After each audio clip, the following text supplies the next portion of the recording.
Hello and welcome to the Bee Formless Flow Driven VC podcast.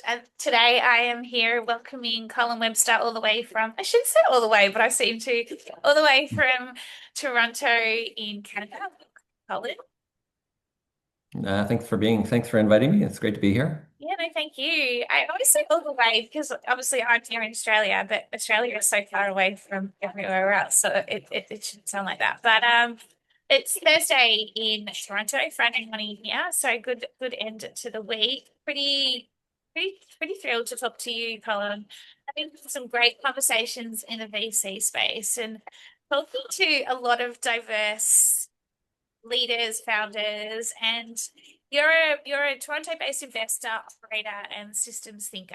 You've got over 30 years of experience, which is amazing, across venture capital, entrepreneurship, and philanthropic leadership. I always get tongue-tied with that word. But you're a partner and co-founder of Risc Capital, which is an early-stage deep tech venture capital firm backing companies with high growth potential. And I love this long-term relevance given the world we're in right now. You know, that it's like almost like transitioning out of old world into new world. And so I think that, I've always thought that you need that long-term relevance. But you're also celebrating 30 years as the founder, so you're now on the board of Reboot, letters, Canada, which is a social enterprise that was established back in 1995. Need to find out what they're doing with the party. And it is in the non-profit space that was all around and is all around expanding access to digital tech and education. You've previously served as CEO of Hero Adventures Ltd, a private angel fund, and you've been a long-standing board member of your family's foundation, which is Colin Webster Foundation, Montreal-based, focused on strategic philanthropy and ultimately giving back. And you said that you give back quite a lot and have over the years. So you're known for your ability to translate deep insight into catalytic partnerships. Colin, you bring a rare blend of operational ground, strategic foresight, and human-first capital at every conversation and every investment. Quite incredible just to reel all that off. And it's always nice to celebrate people's journeys and successes. When you booked into my pod, I always ask a question around what's one lived experience in, life leadership or VC or unique insight about yourself. I'm going to hand it over to you, but I want you to give us a bit of a backstory. But you talked about this language immersion at age 10. I went, oh, this guy's cool. I really like him.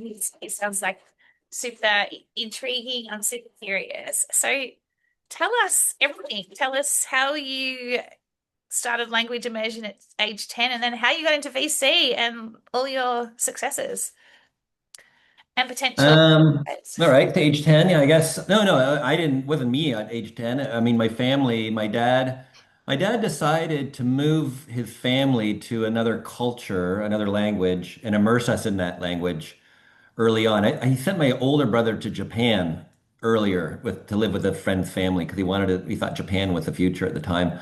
So he wanted his one son to learn Japanese. Then that wasn't that successful. So then he decided to move all of us to Switzerland for a year and put us in local French school. So four kids and parents. And a year later, we didn't know a word of French going into the school, but a year later, we were all speaking pretty good French. And we were learning German in French and Latin in French and things like that. So coming back to Canada after that, it was very transformative. I mean, the just the self-esteem, knowing another language, just learning about culture, taking on a challenge.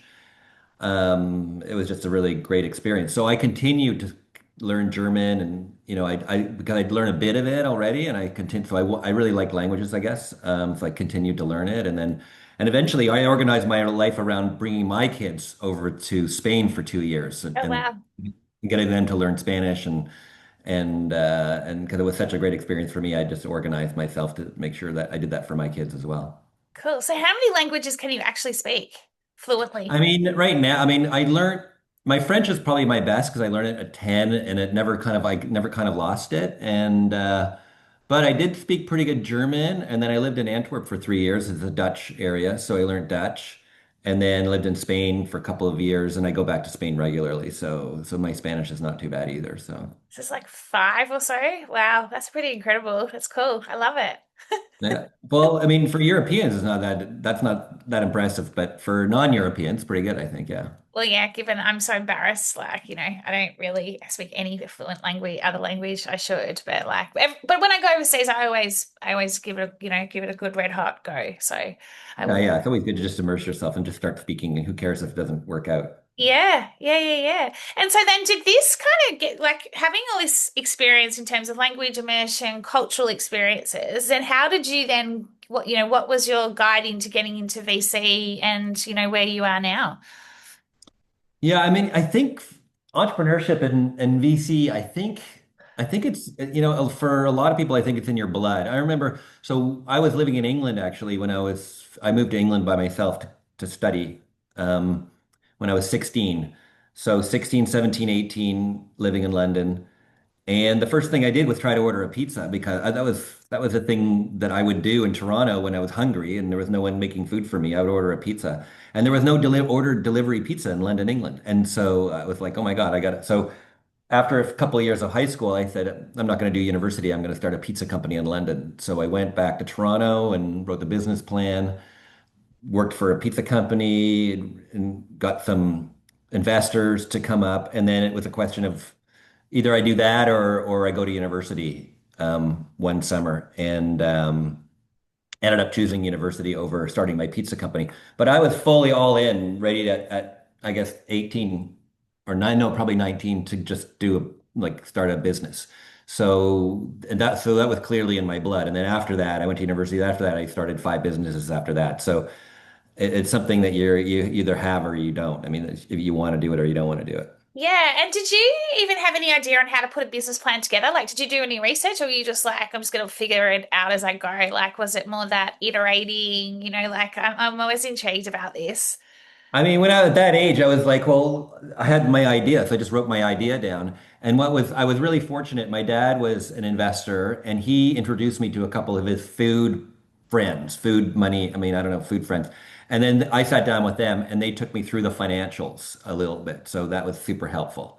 Yeah, cool. And so I was in a pretty good position with good connections at the time to put something together. Yeah, And I wanted to learn about it, so I moved back to Canada and got a job with the local pizza company, pizza like with a big franchise company, and I got a lot of experience there. So I was ready to go. And then it was a question of, do I go to university or do I start this company?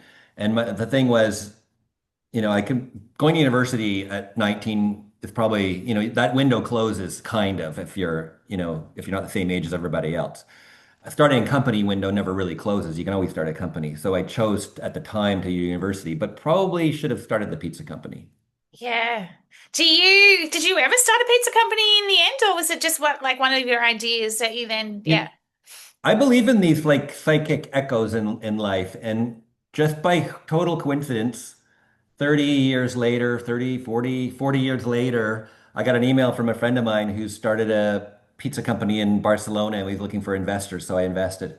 Oh, how cool. Talk to me quickly about the psychic echoes. That's like super interesting in terms of that with entrepreneurship and like just quickly tell me about like what's your belief in psychic I echoes? mean, I generally believe in, fatalism. I believe that, things are kind of predestined and to a certain degree. It's really a construct to make me worry about things less, probably. But I've met enough psychics and, mediums and things to have enough data, suggesting that, things can be predicted or, have been predicted, and time is not just this one chronological thing. It can mix back and forth, I think. Yeah, which is my belief in like non-linear. And I guess that's why I was asking you about did you end up doing the pizza, the pizza company and it turns out you had. So then you start five companies. Did you start five straight away? Like how did that all like was it one and then you did another one, or did you have all these different ideas? Because it sounds like you're someone who's, you know, got a lot of ideas, but that strategic foresight as well.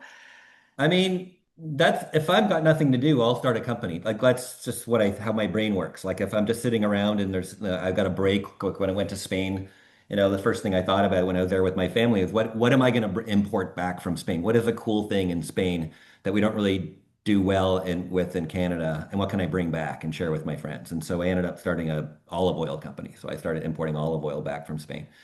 So I've always been that way. I mean, going back to 95, when I started Reboot Canada, after that, I started an e-commerce company, kind of like online auctions, kind of like eBay a little bit, but a venue, not a venue, like a technology company, a fintech company, email archiving company, venture company, like angel investor company, like stuff like that. They're Yeah, just cool. whenever I have the time, whenever I'm kind of like, my brain is a little bit free, I'll think of what company I can build next. Yeah, and your brain doesn't ever let you just be, like as you just have non-time in terms of just being able to not think and just sit there at all. Like, does your brain ever do that for you? Like, No, I can't. I can't lie on the beach. I can't do any of that kind of stuff. I mean, everybody loves doing that, but I just can't do that.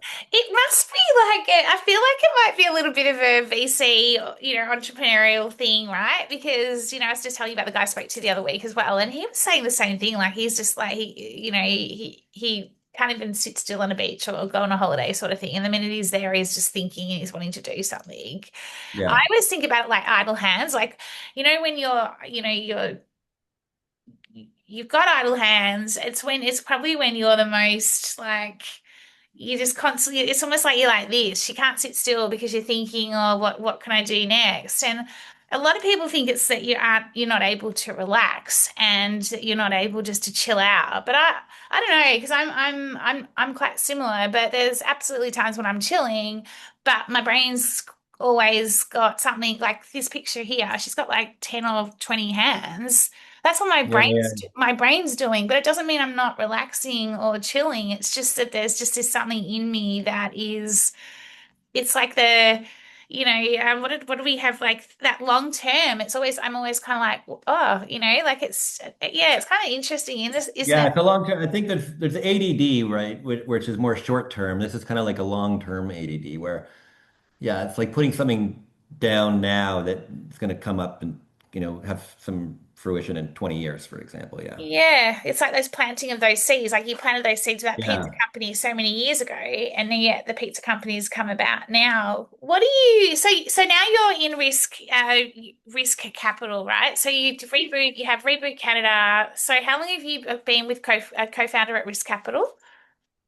We launched that 2020, so 5 years ago. Yeah. Yeah, right. Okay. And is that your main? Is that your main? Project? Yeah. Yeah. Yeah, 100% of what I do is risk capital now. I mean, yeah. Yeah. And what are you seeing in early stage venture capital, like in terms of what trends are you seeing at the moment? Like given, like I said at the start of the show, like are you noticing that there's a much of a change from, 10 years ago versus today? Like what are you seeing in any form of trends or I changes? mean, so 10 years ago, 20 years ago, there wasn't really a category called deep tech. I mean, I think there was a bunch of innovation happening in the world, obviously, but it was, I think, more simplified. I mean, I think now innovation coming out of universities, PhD students, AI, blockchain, it's pretty complicated. Like it's not like you have to have some depth of expertise, some expert knowledge to really understand a lot of the innovation that's being developed right now. And so that's the change. So we have to go deeper into the tech and it's much more specialized. So we focus on deep tech. So we have a bunch of domain experts that are partnered with us that help us really understand the tech that we're investing in because we're trying to invest in early stage deep tech, which means um, the prototypes are just being built and they need more capital. Traditionally, deep tech was funded later stage. So once the thing is developed, once it's kind of in the market, finance people, I call them that, can understand the application. Like it's going to make Yeah. money because it does this thing. Hard to make a bet on a company before it's actually being, used and built. So that's what we try to do because those companies need money as well. Yeah. So how do you make the bet if it's hard to under like? I mean, obviously clearly got deep tech background, but how do you like? This comes back to we were talking. I was talking to you briefly about this pre-show, but it's prototyping, right? It's like deep tech, like you say. Do you clearly look at then the entrepreneur, the human, as well as what they're wanting to prototype and pursue? How do you like and back to your psychic echoes? I haven't heard that term before, but I'm super intuitive, right? And I have quite a sixth sense. I think that has a lot to do in business as well. I think you can use it to your advantage. Mhm. When Yeah, you're, there's yeah, definitely in venture capital, there's an art and a science, yeah, and the science is pretty well mapped out. Like this is what you got to do. You've got to uncover every stone, turn over every stone, find out all the details about the company, find out the size of the market, understand the team. But then there's the art side too. The art side is like the intuition of whether this company is going to do well, whether the people are really going to make it happen. There's a whole intuitive side to investing as well. That's lacking more and more, I think. yeah. And so then, how do you judge? Like, how do you judge? How do you determine or go like we're gonna put a bet on this one? Like, is it? I mean, of course, there's all the due diligence that you do, but thinking about the art side, can you pretty quickly go, yeah, this isn't going to work, or this is Yeah, just I a mean, pipe dream? I mean, the art side is so hard to talk about because it's sort of more of a gut feeling thing, right? So Mm, you've mm, so either you like the people or you like the idea yeah, or just kind of like your sort of gut feel. And then it's pattern recognition as well because you've seen a lot of this kind of stuff in the past and you can see what resonates, what doesn't, and so you pick up the nuances. So that's the art side. Science side is more, yeah, you got to look at the team, got to look at the idea, got to look at the market, got to look at the different things. And there are lots of great ideas out there that aren't VC fundable just because they're not going to grow fast enough, for example.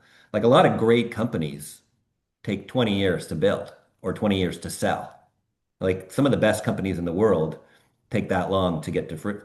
You can't invest in a company, a venture capital fund can't invest in a company that's going to take 20 years because they got to return the money to the investors probably yeah, within 10 years. yeah.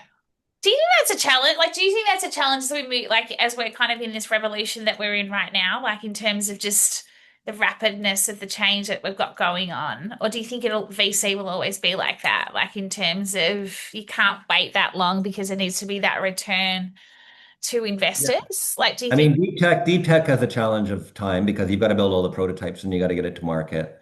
The advantage of deep tech is once the thing is in market, it's usually patent protected. And so then you can capture the whole market without yeah, having other people show up and eat your lunch. So that's one of the advantages of deep tech.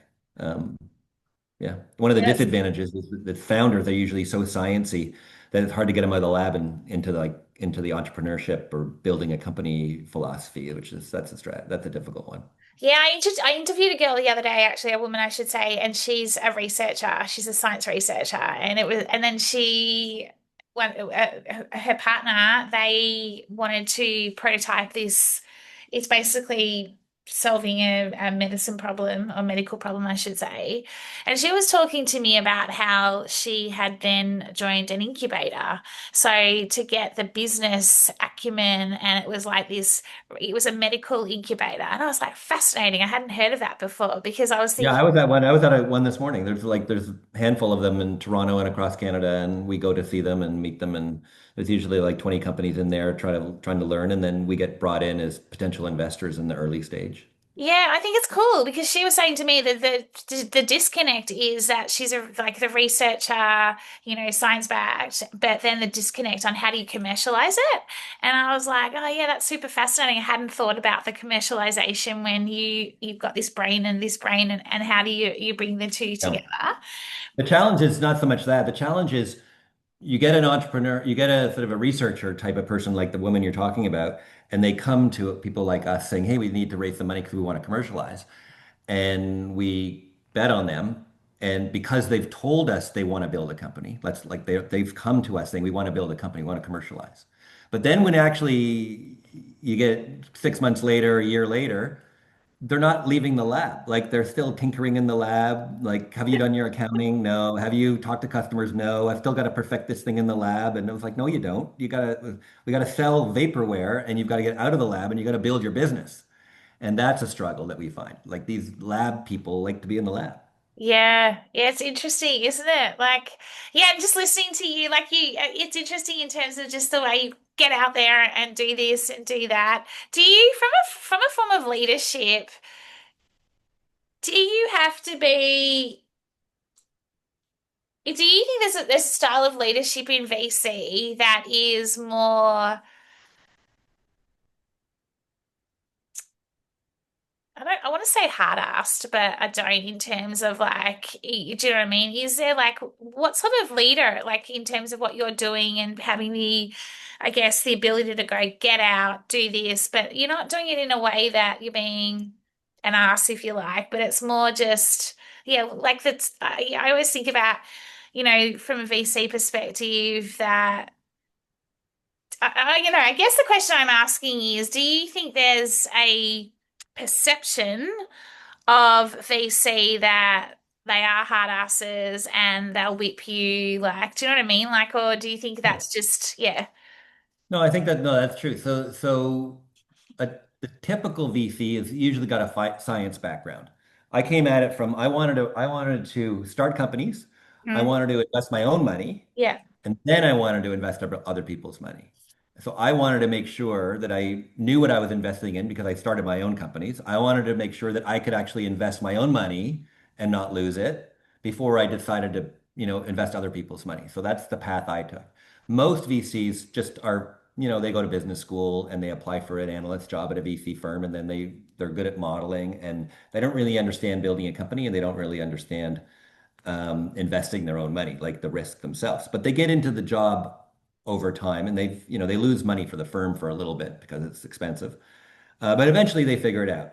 But those people still, in my mind, are kind of hard asses because they look at the numbers and they kind yeah. of go, you didn't meet your targets. We need a new CEO. So see you later. Like you're out.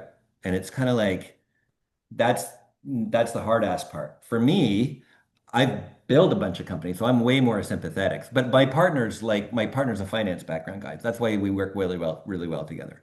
So the two of us, I have a, building company business, so I can work with the founders and empathize a lot more with what they're going through and try to support them better. And so I'm not like that hard ass type.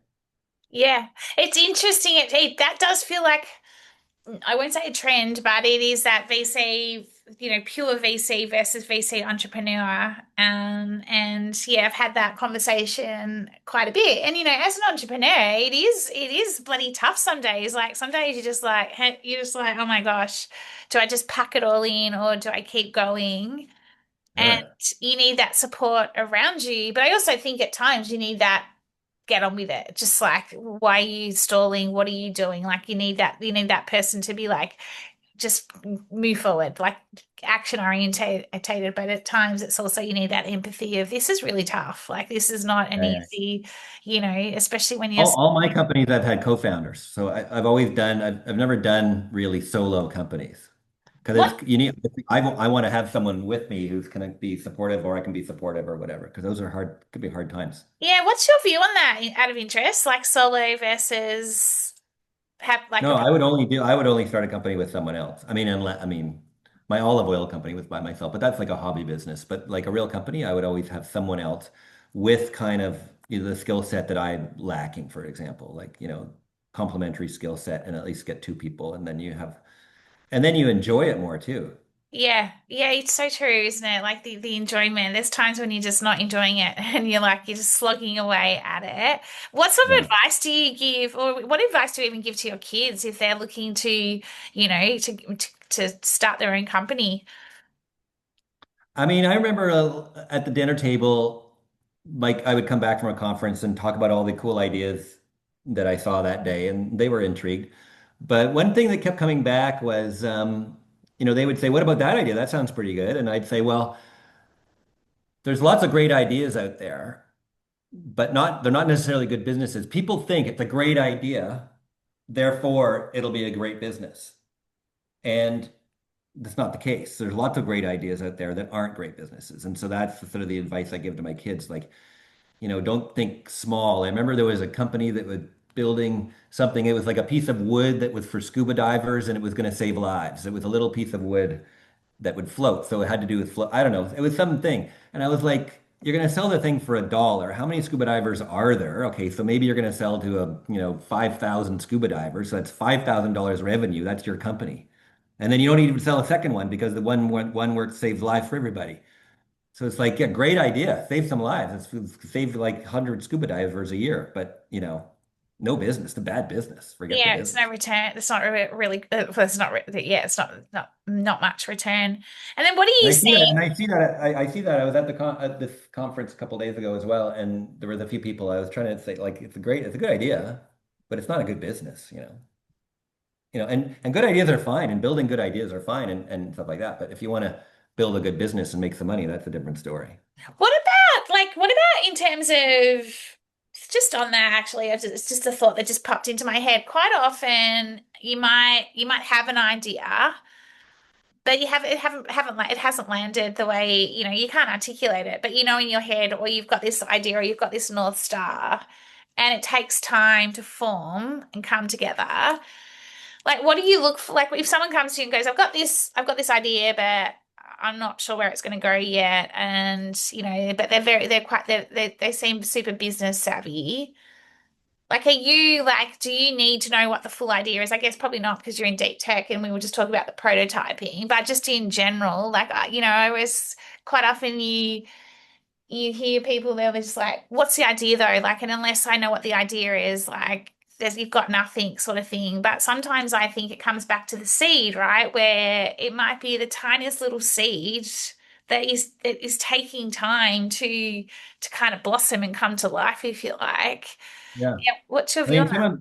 some of the best pitches I ever get are pitches when I sit down with someone and they talk for half an hour about their product, and I have no idea what they're talking about. That's when I get really excited I about it. love that. That's good to know. That's great to know. Because they're usually like they're experts in their niche and they know a ton about something really interesting that I've never even heard about. So there's probably a huge opportunity sitting there. They're the real they know they found the hole in the market and now I got and also now I get to go down this rabbit hole of understanding. I mean, one of the fun things about being a venture capitalist is like learning all the time, right? So you get to learn about new ideas all the time and go down new rabbit holes of new things all the time. It's kind of like having, being in school in a way, like learning something new every single day. Yeah. But in for someone just with an idea that they're trying to figure that out, I mean, you really got to focus on what is the problem, Mm, what's the problem that you're solving, and you got to really understand that. I see so many companies that think they're solving a particular problem, but they haven't really thought about the real customer problem. Like yeah. they see it as a problem. They don't these guys see tree planting can be you can put a robot in and do tree planting. These are robotics guys. They don't know whether a robot's going to work in tree planting. They have this vision of putting robots at doing tree planting in Canada.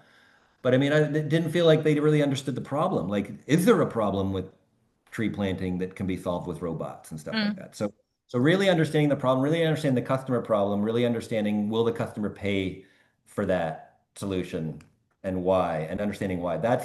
And the beauty of an entrepreneur starting something like that with their idea is it doesn't cost anything to spend a year deep in the weeds doing research. I mean, you just got to go and uncover, turn over every stone, whatever. You just got to go out and do the work. The beauty of getting something off the ground, turning it from an idea into something concrete is just work. I mean, if you have the time, then you go and talk to everybody and figure the whole thing out. And then you've got an idea that's worth maybe funding.